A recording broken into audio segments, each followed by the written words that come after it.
Anija valla poolt tänukiri lahingus osalemise eest. Sõjaajaloo klubi Esak.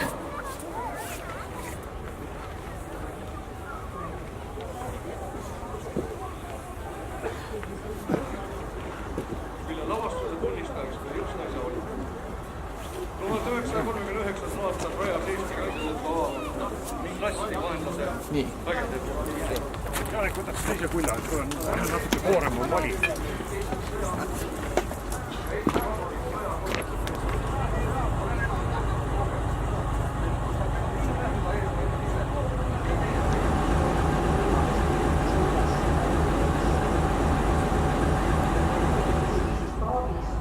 tehti kindralmaja Aleksander Tõnissonile ettepanek, kas ta määruslikult seda silmised arenema.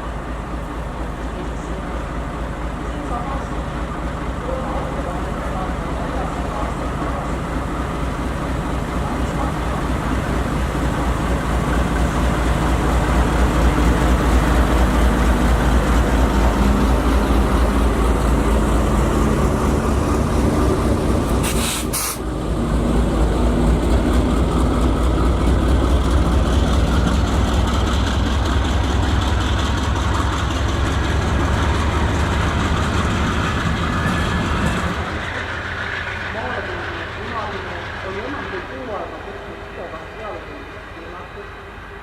Eesti rahvaväe taandumine oli andnud aega liitlaste abivägedel kohale jõuda ja mobilisatsiooni läbi.